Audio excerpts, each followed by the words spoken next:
Buenos días, licenciada y compañeros. Nosotros somos el grupo de disposición número 2 y esta mañana hablaremos sobre la teoría del conocimiento Romanos 3, 4 y 5. El grupo está conformado por Mejía Rodríguez, José Raúl, Oliva Hernández y Nora Yulisa, Torres Jiménez, Alejandra María, Mansur Iglesia, Verónica Lizeth y mi persona, Zuleta Hernández, Alejandra Carolina. Para comenzar con nuestras exposiciones, hablaré sobre la esencia del conocimiento, Romanos 3. El conocimiento se representa a través de la relación entre un objeto y un sujeto. De esta manera se considera que este es el verdadero problema del conocimiento, ya que el sujeto es un ser dotado de conciencia y de voluntad opuesta al objeto. En el conocimiento encontramos soluciones que resultan favorables tanto para el objeto como el sujeto. En primer lugar, tenemos las soluciones premetafísicas. En ellas encontraremos el objetivismo y el subjetivismo. En segundo lugar, tenemos las soluciones metafísicas. En ellas encontramos el realismo, el idealismo, el fenomenalismo, la crítica y la posición propia. Y por último, tenemos las soluciones teológicas. En ellas encontraremos las soluciones monistas y panteístas y las soluciones dualistas y teístas. En las soluciones premetafísicas encontramos el objetivismo. Platón fue uno de los primeros científicos que definió el objetivismo describiéndolo como idea. Según Platón, las ideas eran realidades objetivas que formaban una intuición sensible y una intuición no sensible, aquellas que tienen por objeto las cosas concretas e individuales. El objetivismo es un conjunto de ideas y principios que definen cómo el hombre debe de pensar y actuar. Esto quiere decir que el hombre debe de seguir una serie de principios abstractos para conseguir una armonía entre los pensamientos y las acciones que realiza en una sociedad simultánea, y así poder vivir la propia vida de un hombre. El objetivismo se basa en fundamentos reales y en el conocimiento, apartando las creencias, las religiones, la espiritualidad, los deseos y las emociones. El subjetivismo es una doctrina filosófica que apareció en el siglo V con los sofistas, que eran considerados los maestros de la sabiduría. Estos fueron los primeros en aportar una nueva reflexión subjetiva. Esto se considera como único criterio de validez. El conocimiento del sujeto y su juicio depende no de cómo las cosas se muestran, sino de determinarlas como él las observa. Esto quiere decir que la fuente de todo conocimiento y de cualquier verdad depende de cada individuo, llegando a la conclusión así que si algo es real, solo si la persona lo percibe, y que la validez de un pensamiento se limita al sujeto, el cual juzga según su entendimiento, y que un conocimiento subjetivo siempre será dado por valoraciones personales, sentimientos e ideologías. Las soluciones metafísicas. Estas estudian la naturaleza, la estructura, los componentes y principios fundamentales de la realidad. Su objetivo es lograr la comprensión teórica del mundo con fin de conocer la verdad más profunda. El realismo es aquella postura epistemológica que afirma que existen cosas reales e independientes de la conciencia. El concepto del realismo permite identificar a la manera de contar, presentar y considerar o percibir lo que ocurre de tal forma como sucede. En el realismo podemos encontrar otras formas, como lo es el realismo ingenuo. En este realismo no se haya influido por ninguna reflexión crítica acerca del conocimiento. El problema del sujeto y el objeto no existe aún para él, ya que no distingue lo absoluto entre la percepción, que es un contenido de la conciencia, y el objeto percibido. El realismo natural está influido por reflexiones críticas sobre el conocimiento y se revela que éste ya no identifica el contenido de la percepción del objeto, sino que puede distinguir el uno del otro. El realismo crítico se llama crítico porque éste no cree en las propiedades y los contenidos de las percepciones, sino que al contrario, todas las propiedades y cualidades de las cosas que percibe las percibe en un solo sentido, como los colores, los sonidos, los olores, los sabores, etc. A raíz de todo esto se puede decir que la postura realista tiene la particularidad de evitar exageraciones, ya que solo narra los acontecimientos concretos. Hasta acá mi participación y continuará mi compañera con el resto de las soluciones metafísicas. Les hablaré acerca del idealismo. El idealismo es la tendencia de idealizar la realidad. Es la posición filosófica que afirma que el mundo exterior es una idea procedente de la mente del ser humano. El idealismo es una posición filosófica antigua que se considera que se inició con Platón, quien consideraba que la verdadera realidad era la del mundo de las ideas, únicamente accesible para la razón. Para esta filosofía no hay realidad independiente de la mente humana, ya que la realidad es causa de nuestras ideas.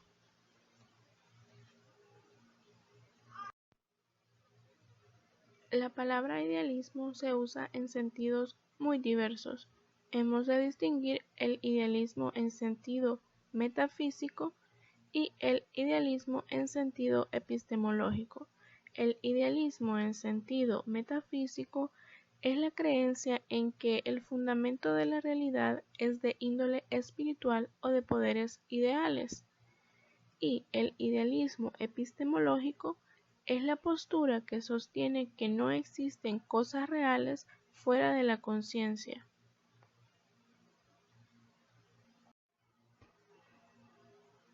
El idealismo ha de considerar necesariamente los presuntos objetos reales como objetos de conciencia o como objetos ideales. De aquí resultan las dos formas del idealismo, o más bien los dos tipos de idealismo. Tenemos el idealismo subjetivo o psicológico y el idealismo objetivo o lógico. El idealismo subjetivo o psicológico es el que nos dice que toda la realidad está encerrada en la conciencia del sujeto. Es decir, que para este tipo de idealismo las cosas no son nada más que contenido de la conciencia. Todo su ser consiste en ser percibidas por nosotros, es decir, ser contenidos de conciencia. Tan pronto como dejan de ser percibidas por nosotros, dejan también de existir. Ahora, el idealismo objetivo o lógico es el que nos dice que las ideas existen por sí mismas y solo podemos aprenderlas o descubrirlas. Este tipo de idealismo toma por punto de partida la conciencia objetiva de la ciencia. El contenido de esta conciencia no es un complejo de procesos psicológicos, sino una suma de pensamientos y juicios. No es nada psicológicamente real, sino lógicamente ideal. Dentro de los representantes del idealismo tenemos a George Berkeley, que es el que nos dice que solo conocemos ideas y además de las ideas no existen sino en la mente que las percibe y Dios que las hace percibir. Es decir, que para este filósofo el observador no hace que existan los objetos externos, sino que su idea es introducida en la mente humana de modo directo por Dios. Luego tenemos a Immanuel Kant, que postula la realidad de una cosa en sí, o noumeno, que existe con independencia del sujeto cognoscente y que no podemos alcanzar con nuestra actividad epistemológica. Y por último tenemos a Johann Fichte, que es el que aspira a superar a Kant eliminando la cosa en sí, criticando a Kant desde la posición del idealismo subjetivo. Nuestra percepción de la realidad del mundo exterior no descansa solo en el razonamiento lógico, sino también en la vivencia inmediata, en la experiencia de la voluntad. Para resolver la diferencia entre existencia y esencia de las cosas, se plantea lo que es el fenomenalismo.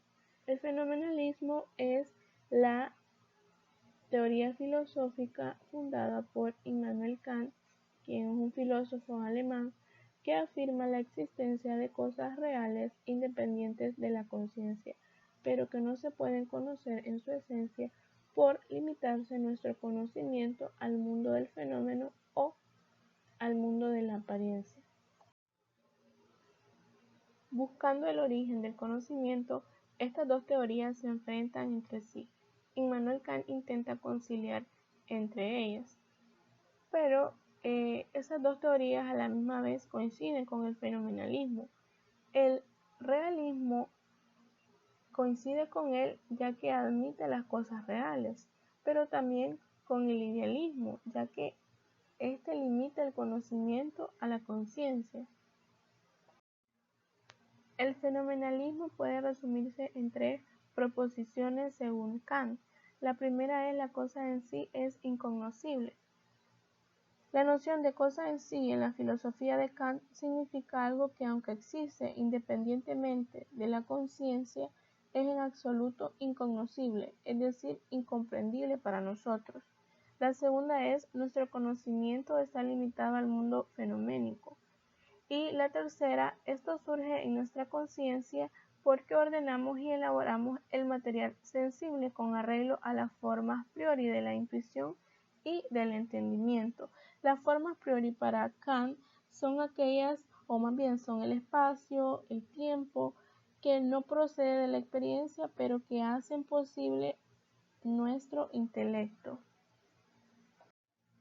Y tenemos un ejemplo que nos dice así: el hombre percibe el azúcar con sabor dulce de acuerdo a su sistema cognoscitivo, pero ¿será realmente dulce al objeto tal cual es y no como lo percibe el hombre? A esto se le denomina noumeno y es incognoscible. Los seres humanos conocemos las cosas no como realmente son, sino como somos nosotros, como lo captamos según nuestro sistema cognoscitivo. Entonces concluimos que el fenomenalismo establece que el sujeto solo puede conocer el fenómeno, que corresponde al objeto, tal cual como lo percibe el sujeto, de acuerdo a lo que su sistema cognoscitivo le dicte. Crítica y posición propia. Para los realistas, la verdad es la concordancia del pensamiento con los objetos, es decir, el criterio de verdad proviene de la evidencia. Y para los idealistas, la verdad viene a ser la concordancia del pensamiento consigo mismo y también coincide con la correlación lógica, es decir, el considerar la ausencia de contradicciones en el pensamiento nos puede conducir a encontrar un criterio de verdad. Siguiendo con el capítulo 3, la esencia del conocimiento, hablaré sobre el último punto, que es el número 3, que tiene el nombre soluciones teológicas. Literal A, la solución monista y panteísta. En la resolución del problema del sujeto y el objeto, cabe remontarse al último principio de la realidad, lo absoluto, y tratar de resolver el problema partiendo de él, según se conciba lo absoluto como inmanente o como trascendente al mundo. Se llega a una solución monista y panteísta o a una solución dualista y teísta. Mientras el idealismo borra, en cierto modo, uno de los dos miembros de la relación del conocimiento, negándole el carácter de real, y el realismo deja a ambos coexistir, el monismo trata de absorberlos todos en una última unidad. El sujeto y el objeto, el pensamiento y el ser, la conciencia y las cosas, solo aparentemente son una dualidad, en realidad son una unidad, son los dos aspectos de una misma realidad. Lo que se presenta a la mirada empírica como una dualidad es para el conocimiento metafísico, que llega a la esencia, una unidad.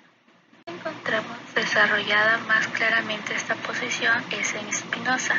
En el centro de su sistema está la idea de la sustancia. Esta tiene dos atributos, el pensamiento y la extensión.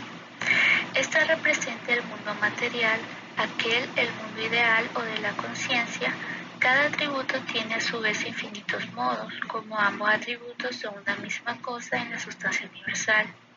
Puesto que solo representan dos aspectos de la misma, por decirlo así, el sujeto y el objeto, el pensamiento y el ser tienen que concordar plena y necesariamente. En forma algo distinta encontramos esta solución monista y panteísta del problema del conocimiento en Schelling. Su filosofía de la identidad define lo absoluto como la unidad de la naturaleza y el espíritu, del objeto y el sujeto. Si el sujeto y el objeto son completamente idénticos, ya no existe el problema del sujeto y el objeto. La teoría del conocimiento resulta completamente absorbida por la metafísica, pero esto significa renunciar a una solución científica del problema del conocimiento, pues las especulaciones de Schelling sobre lo absoluto no pueden pretender en modo alguno un carácter científico, por agudas o profundas que sean. Tal vez la solución dualista y teísta. Según la concepción dualista y teísta del universo, el dualismo empírico del sujeto y el objeto tiene por base un dualismo metafísico. Esta concepción del universo mantiene la diversidad metafísica esencial del pensamiento y el ser, la conciencia y la realidad.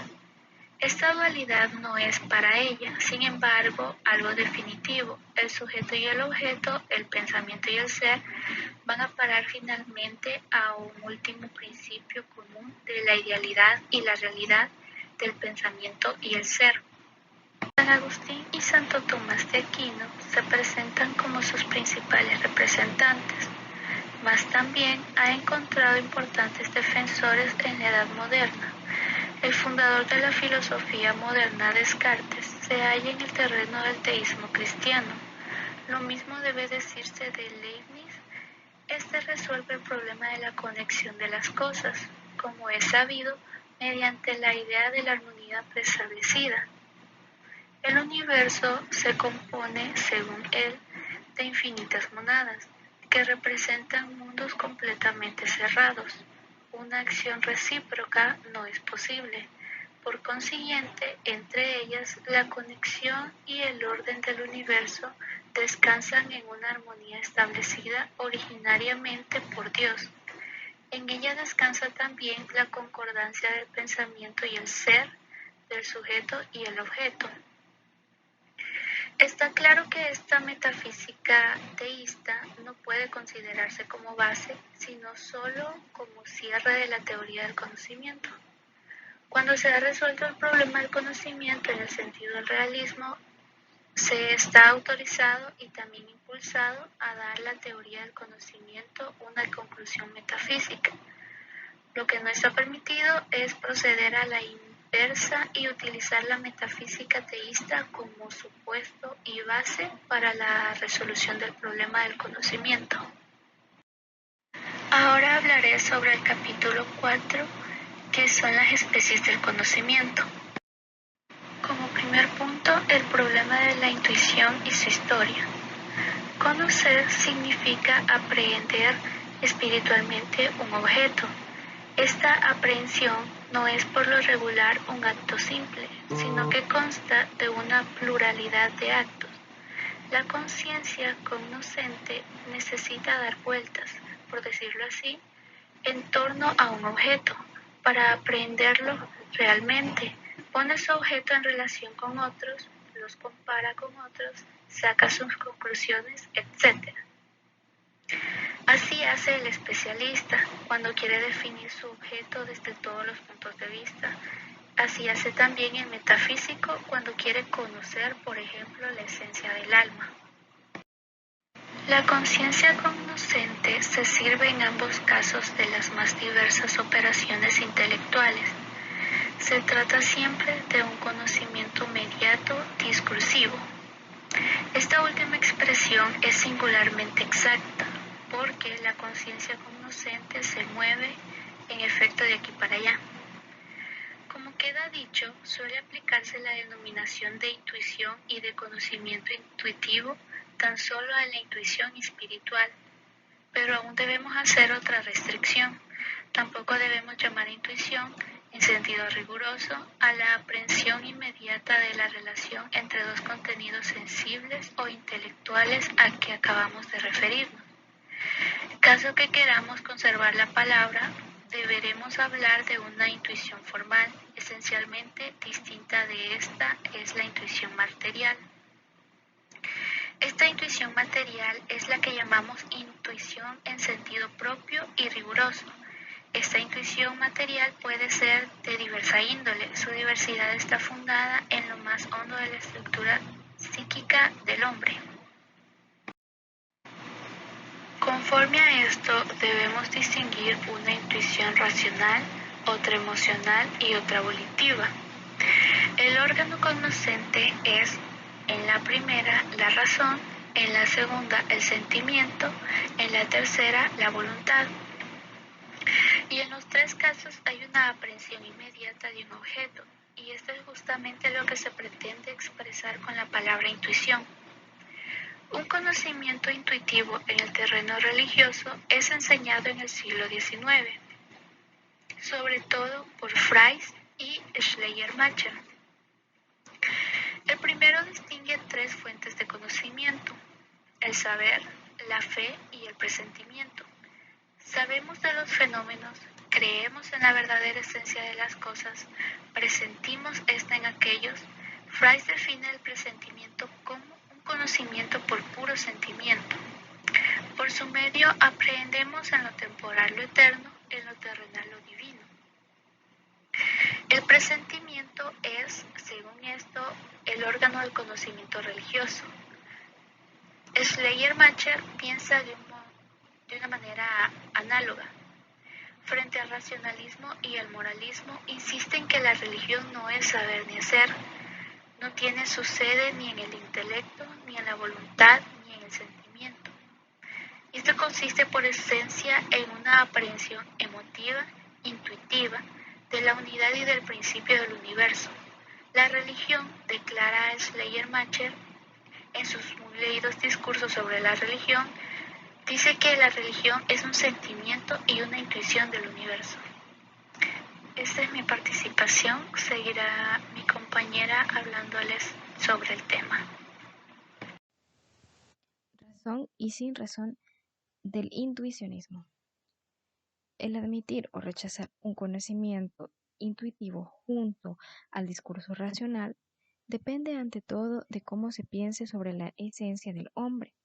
Quien vea en el hombre exclusiva o preponderadamente un ser teórico, cuya principal función es el pensamiento, solo admitirá un pensamiento racional.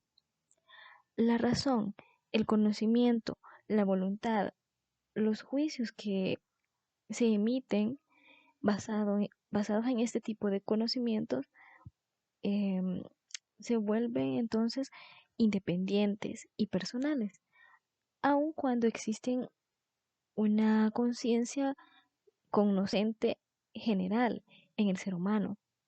En otras palabras, hay conocimientos que que se adquieren por naturaleza, pero que cada quien tiene en que cada quien tiene uno otorgado. En la primera concepción representa evidentemente un exclusivismo. Procede la más de las veces de una actitud alejada del mundo y de la vida, como la que suele encontrarse justamente entre los filósofos. El filósofo, cuya función propia en la vida es conocer, concluye con demasiada facilidad, juzgando por sí mismo a los demás, como suele decirse, eh, y, y concibiendo al hombre en general como un ser predominantemente eh, cognoscitivo. ¿Quién, quién está, por el contrario, en, en contacto con las realidades concretas de la vida, se convence pronto de que el verdadero centro de la gravedad del ser humano no reside en las fuerzas intelectuales, sino que en las emocionales. Y esto es de la voluntad o de acciones de voluntad. Entre los filósofos modernos está Dilthey, quien principalmente ha llamado la atención sobre este hecho. en su introducción a las ciencias del espíritu. Ataca con energía ese racionalismo intelectualismo según el cual en las venas del sujeto cognoscente no corre verdaderamente sangre, sino el humor enrarecido de la razón, considera como mera actividad intelectual. Frente a esta objeción, debemos hacer una distinción. Es la distinción entre la actividad teórica y la actividad práctica. En la esfera teórica, la intuición no puede pretender ser un medio de conocimiento autónomo, con los mismos derechos que el conocimiento racional discursivo.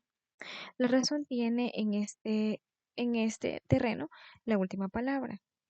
Toda intuición ha de legitimarse ante el tribunal de la razón. En la esfera práctica, la intuición tiene en esta una significación autónoma.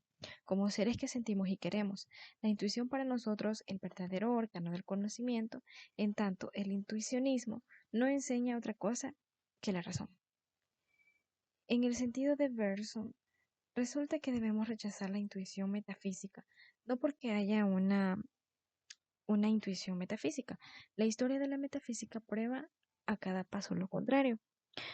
No se puede dudar, por tanto, del hecho psicológico de una intuición metafísica, pero la cuestión del valor lógico de la intuición es algo muy distinto. Y, y a este respecto debemos sostener como consecuencia de lo dicho que la intuición no puede ser nunca la base última de la validez de ningún juicio en la esférica teórica. Ni por ende, en la metafísica, la última instancia de la esfera es la razón. De acuerdo a las afirmaciones antes mencionadas, debemos negar también la adhesión a la intuición esencial de Usher, presidiendo que esta intuición no es en acto tan absolutamente simple y autónomo como Usher pretende, sino que consta de una pluralidad de actos de pensamiento, según ha demostrado principalmente la crítica de Volkhelf y Geiser. Tampoco puede pretender ser nunca última instancia. Cuando hacemos la teoría del conocimiento, ejercitamos una actividad teórica, como ya dice el mismo nombre, y por tanto debemos dejar a la razón la última palabra. La intuición existencial de Dilthey, esta no radica en la esfera teórica, sino en la práctica. La, la convicción de la existencia del mundo exterior habla, en efecto, de que en la convicción descansa en una experiencia íntima, en una evidencia inmediata. Esta certeza no es explicable desde el punto de vista del realismo crítico. Schopenhauer observa una vez que encerraríamos sencillamente en el manicomio a quien quisiera negar la existencia del mundo exterior.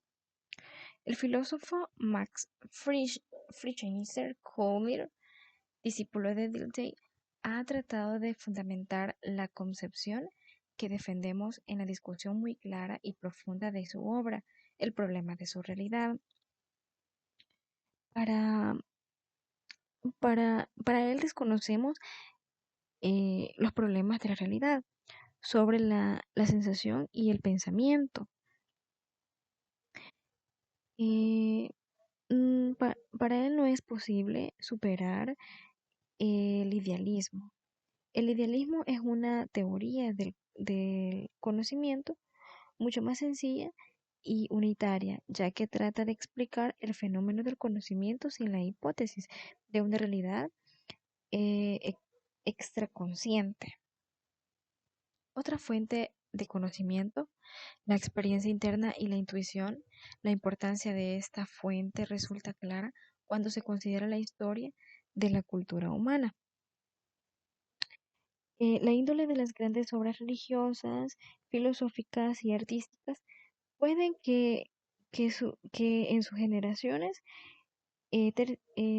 generaciones tuvieran parte otras funciones de la conciencia que, que, la, eh, que van más allá de la sensación y los pensamientos.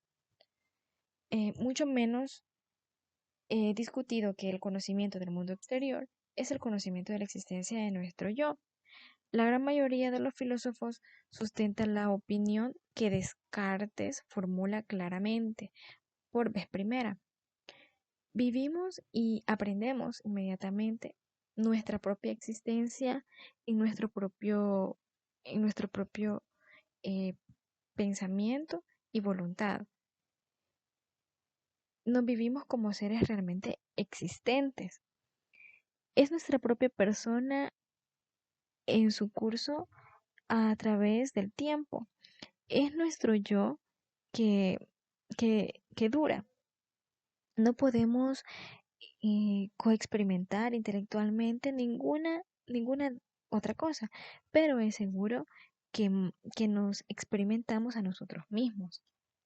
Si pasamos ahora a las esferas del valor, vemos que donde la intuición es menos discutiva es en la esfera estética.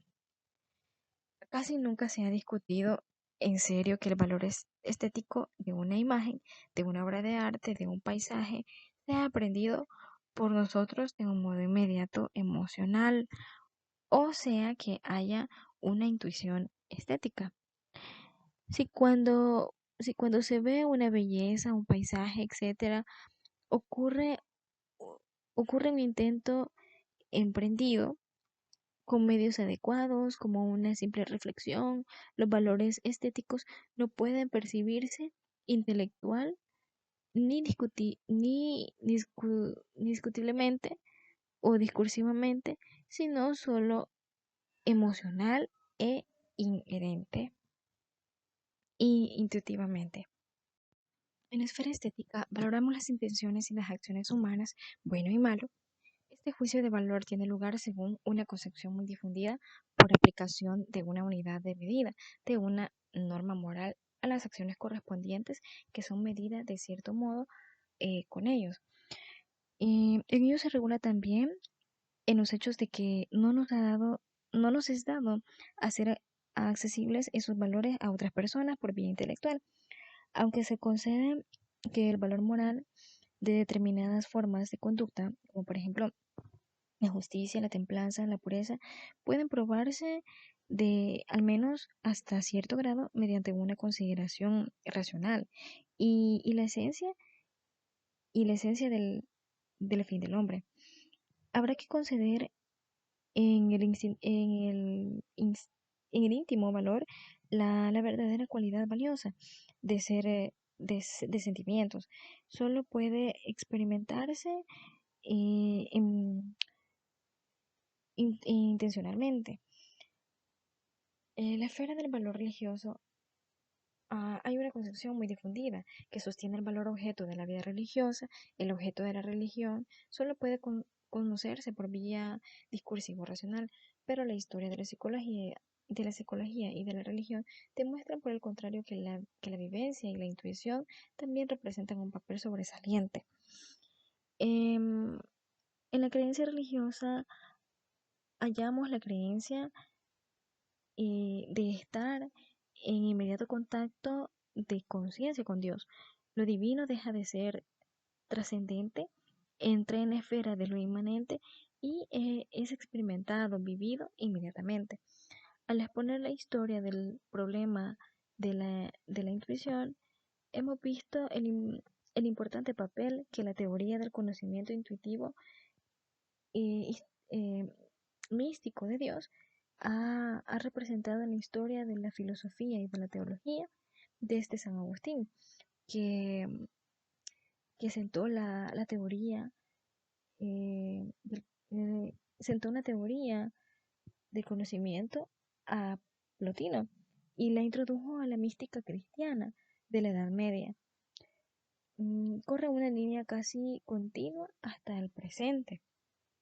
Ahora, con el criterio de la verdad, el concepto de la verdad, em, en la descripción del fenómeno del conocimiento encontramos que para la conciencia natural, la verdad del conocimiento consiste en la concordancia del contenido del pensamiento con el objeto.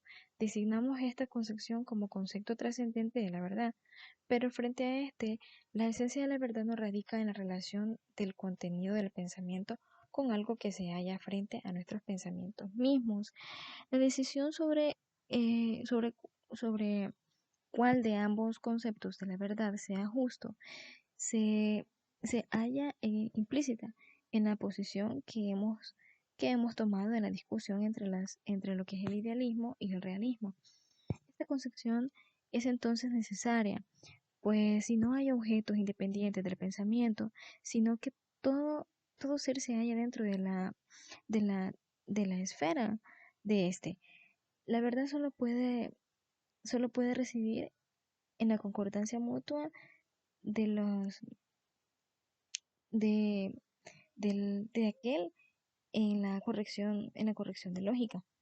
El idealismo representa el intento de suprimir el dualismo del sujeto y el objeto por el problema del conocimiento y de establecer un modismo epistemológico. El idealismo hace este intento porque, porque cree poder suprimir de este modo todas las dificultades inherentes al problema del conocimiento. Para continuar con el tema del criterio de la verdad, dice que esta es una conexión estrechísima con la cuestión del concepto de la verdad. Esto puede demostrarse fácilmente en el idealismo lógico. La verdad significa para él, como hemos visto, la concordancia del pensamiento consigo mismo. Pero, ¿en qué podemos conocer esta concordancia? La respuesta dice, en la ausencia de contradicción. Nuestro pensamiento concuerda consigo mismo cuando está libre de contradicciones y solo entonces. El concepto inmanente o idealista trae consigo necesariamente el considerar la ausencia de contradicción como criterio de la verdad.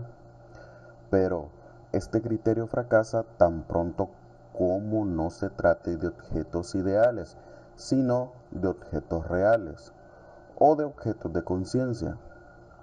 Para este caso necesitamos buscar otros criterios de verdad. Detengámonos ante todo en los datos de la conciencia. Poseemos certeza inmediata del rojo que vemos o del olor que sentimos. Aquí tenemos otro criterio de la verdad. Esta cuestión equivale a la de si además de la evidencia de la percepción hay una evidencia de pensamiento conceptual y si podemos ver en ella un criterio de la verdad. Muchos filósofos responden desde luego afirmativamente a esta cuestión. Esta afirmación puede tener un doble sentido. Se puede entender por evidencia algo irracional y algo racional. En el primer caso, la evidencia es sinónimo del sentimiento de evidencia, esto es, de una certeza emocional inmediata. Todo conocimiento científico posee validez universal. Cabe identificar el conocimiento científico con el conocimiento universal válido. Por consiguiente, no puede tomarse en consideración la evidencia en el sentido descrito como criterio de la verdad en la esfera teórica y científica. Si alguien quisiera, por ejemplo, justificar las leyes supremas del pensamiento, acudiendo al sentimiento de evidencia que acompaña la comprensión de estas leyes y dijese, estos juicios son verdaderos porque me siento íntimamente compelido a tenerlos por verdaderos. Ello significaría renunciar a la validez universal y por ende poner fin a toda filosofía científica. Pero hay principios del conocimiento que no podemos reducirlos a leyes lógicas del pensamiento. Tal es, por ejemplo, el principio de causalidad, como veremos más tarde. No es posible fundamentar este principio por el camino del análisis de los conceptos. Solo es posible también darle una fundamentación trascendental. Reside esta en el carácter del principio de la causalidad, tiene el supuesto necesario, no de todo conocimiento y pensamiento, pero sí de todo conocimiento real dirigido al ser y al devenir reales. En la esfera del ser y del devenir real, no podemos dar un solo paso de conocimiento si no partimos del supuesto de que todo cuanto sucede tiene lugar regularmente y está dominado por el principio de causalidad. El fundamento en este caso reside pues en la evidencia, sino en la significación de este principio, destinado a servir de fundamento al conocimiento. En general, podemos decir que Tsiolkovsky lo que garantiza la validez de los principios no es la vivencia matizada de la evidencia, sino la íntima intuición de la fecundación sistemática de los mismos. Y esto sería toda la participación del grupo número 2. ¿Verdad? Gracias por su atención, licenciada, compañeros. Que tengan un excelente día.